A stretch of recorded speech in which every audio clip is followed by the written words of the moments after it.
I just got the gift of a lifetime from a friend at work, and you guys are not going to believe the price. But before I jump too far into it, let's take a little quick trip back in time.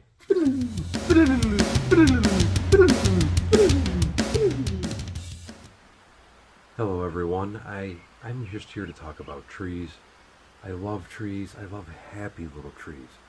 And I really love happy little trees like these vintage Lego trees. These are absolutely some of the best trees I've ever seen.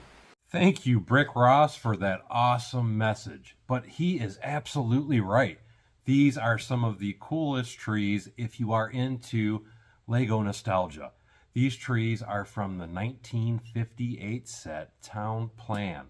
And that is what I wanted to show you guys. I got this as a free gift from a friend of mine from work.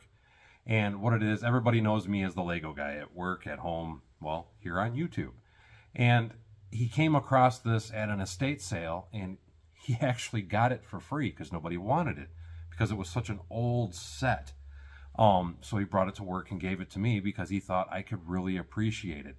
And man, is this thing freaking amazing. I have a lot of old vintage Lego, but I don't have anything where it's this complete as far as having the official original box, the little display stand that you were to build everything on, and all the pieces. Now, let me rephrase that. I say all the pieces. As we open this up and start venturing around and looking at the inside of this, you can clearly see that there are a lot of things that are missing from this particular vintage set. But look at how good a shape these are in. It's like they were played with maybe a couple of months or something when it was first opened. And it's like everything was just pretty much put back into the box and forgotten about. The white on all these parts is still a nice, brilliant white. The reds are still a nice bright red.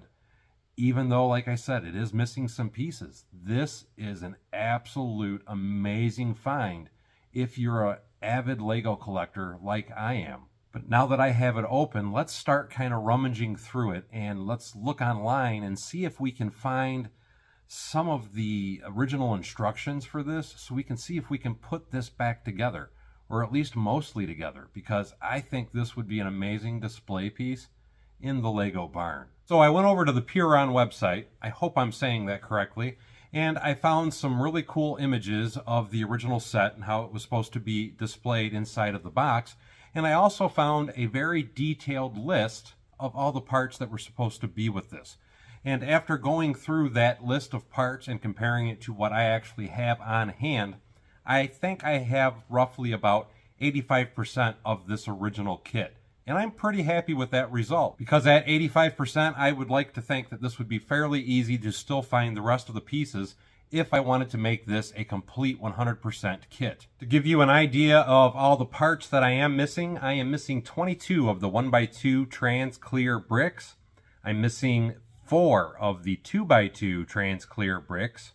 I'm missing 2 of the trees, and here are how the trees originally came with the set. I'm also missing all of the emergency vehicles.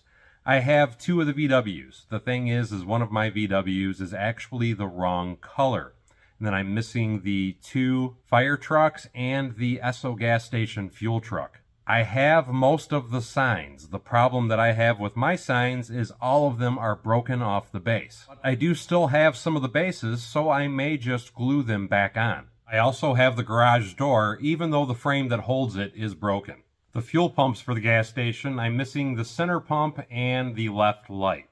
Now, while I know that sounds probably like a lot to a lot of people, really all in all, in the grand scheme of things, with the number of pieces that originally came with this, that's not that bad, because that is all that's missing, or at least that is all that's missing and broken. And for a set that is 63 years old, I think that's pretty good. Now let's take a closer look at some of the parts in this set. I want to give you a really close-up view of the original logo on each stud. As compared to a newer part, you can see that the logo has changed over time. And I think that's really cool to see. And then flipping the part upside down, you can see that the thickness of the brick is still pretty much the same, but there have been small little ridges added to the inside of the newer style brick for the purpose of adding clutching power. I think it's beyond cool to see patent pending on the inside of this brick as well. The reason I like to point out the patent pending part on the underside of that brick is quite simply this. That Lego was still a very new corporation at that point in time, and the patent was actually still pending when they started doing sales in the United States. And the only way that they could get over here as quickly as they did is they signed a licensing agreement with a company by the name of Samsonite. As you can see on the front of this Lego box, it says Lego System by Samsonite. And what was Samsonite, you might ask? Well, they made a lot of very popular plastic products, but the main product that they were known for, in 1961 anyway, was luggage. And by them signing an agreement with Lego, that's how Lego got their foot in the door in the United States and started to become the most famous toy that you've ever seen worldwide. Clutching power is something I really want to touch on real quick with this set, because I'm going to tell you, trying to build this and get it assembled to look like it is supposed to do is quite the challenge, because as you're assembling it, the clutching power of these parts is absolutely horrible. Now, I don't know if it's an issue with the fact of how old it is, because this was from 1961, or if it's the fact that it's just they were originally made that way to where they didn't clutch as good as the pieces do now. But, again, assembly was a bear. As I kept trying to build different pieces of the building, it would fall apart just at the slightest bump, which, not a big deal, because I'm not that worried about it, as this isn't something I'm worried about picking up and carrying around the barn.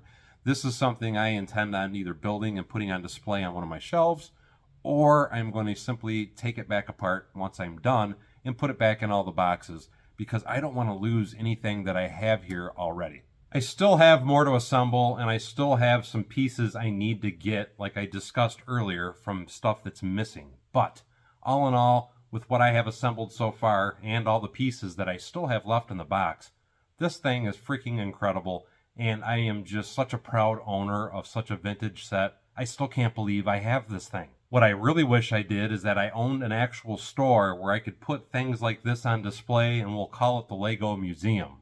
And that is a true dream of mine someday, to hopefully be able to do something like that in the future. I don't know if that'll ever be a possibility, but that would be a dream come true for me. And then I could even display a lot of my custom buildings and stuff that I like to build as well. This probably isn't the last time you're going to see this in a video, because I fully intend on trying to amass the missing pieces to make this a 100% complete set.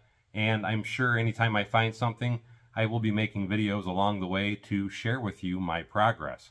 Real quick, just a few things to note. My store is up and running, and if you're into Lego lighting like I am, don't forget to check out my website, bevinsbricks.com, as I have a large variety of lighting products to light your amazing Lego creations, as well as many other things like instructions, custom parts, and printed pieces. And the link for my website is below in the description of this video at bevinsbricks.com. I hope you enjoyed this trip down memory lane, and hope to see you next time on Bevins Bricks.